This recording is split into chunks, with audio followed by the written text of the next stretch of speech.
ఆరోగ్యవంతమైన సమాజ నిర్మాణంకు యోగానే పునాది అని కేంద్ర సహాయ మంత్రి పెమ్మసాని చంద్రశేఖర్ అన్నారు. అంతర్జాతీయ యోగా దినోత్సవం సందర్భంగా పోలీస్ పెరేడ్ గ్రౌండ్స్ లో యోగాసనాలు వేశారు. యోగాను భారతదేశం ప్రపంచానికి అందించిన అమూల్యమైన వారసత్వమని కేంద్ర సహాయ మంత్రి పెమ్మసాని చంద్రశేఖర్ తెలిపారు.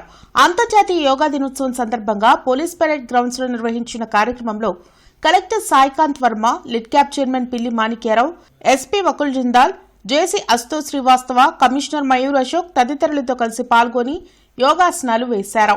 1893లో స్వామి వివేకానంద గారు షికాగోలో ఫస్ట్ టైం మాట్లాడి ప్రపంచానికి దీని ప్రాముఖ్యతను తెలియజేస్తే 2014లో ప్రధానమంత్రి అయినటువంటి శ్రీ నరేంద్ర మోదీ గారు మొట్టమొదటిసారిగా ఐక్యరాజ్య సమితిలో దీని గురించి మాట్లాడి ఈరోజు యోగా నేషనల్ డేగా ప్రపంచ దినోత్సవంగా 2015లో దీనికి నామకరణం చేశారు.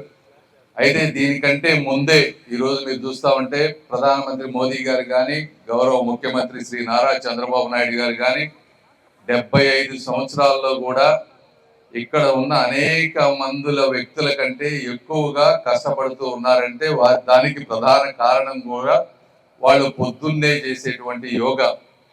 దీని విలువ తెలిసిన వ్యక్తులు కాబట్టి ఈ విధంగా దీనిని ఒక మూమెంట్ లాగా తయారు చేసి దేశంలో, అంటే ఇందాక వీరందరూ చెప్పారు, కలెక్టర్ గారు వీరందరూ మన దేశం నుంచి పుట్టినా కూడా ఈరోజు దాదాపు 177 దేశాల పైగా ఈరోజు యోగా ప్రాక్టీస్ చేయటమే కాకుండా మనకంటే ఎక్కువ ప్రాక్టీస్ చేస్తూ ఉన్నారు. దాదాపు ప్రపంచంలో ఎంతమంది ప్రాక్టీస్ చేస్తూ ఉన్నారని చూస్తే 80 కోట్ల జనాభా ప్రపంచవ్యాప్తంగా ఈ రోజున యోగా ప్రాక్టీస్ చేస్తూ ఉన్నారు.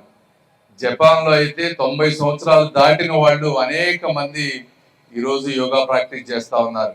సైంటిఫిక్గా నేను డాక్టర్ని కాబట్టి సైంటిఫిక్ రీసెర్చ్ ఉందా అని చూస్తే కూడా యోగా చేసిన వాళ్ళలో కనీసం 8 వారాలు యోగా కంటిన్యూస్గా చేసిన వాళ్ళలో మెదడులో చేంజెస్ రావటం, కొన్ని కెమికల్స్ మార్పు వచ్చి యాంగ్జైటీ తగ్గటం, అదేవిధంగా క్రానిక్ పెయిన్తో బాధపడేటువంటి బ్యాక్ పెయిన్ కానీ, నీ పెయిన్ కానీ ఇలాంటివి ఉన్న వాటన్నిటికీ తగ్గటం, వీటన్నిటికంటే ముఖ్యంగా ఇది చేసిన వాళ్ళలో DNA లెంత్ పెరిగి లాంజివిటీ పెరగటం అనేవి ఈరోజు అంటే రీసెర్చ్లో చేసినటువంటివి.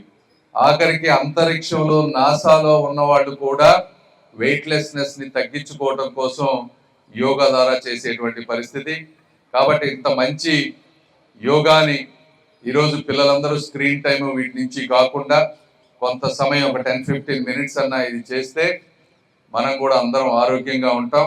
వీరందరూ చెప్పినట్టుగా యోగా డే ఒక్కరోజే కాకుండా ప్రతిరోజు మీరందరూ చేయాలని, ఎందుకంటే ఆరోగ్యంగా ఉంటే రాష్ట్రం బాగుపడుతుంది, రాష్ట్రం దేశం అభివృద్ధి చెందుతుంది.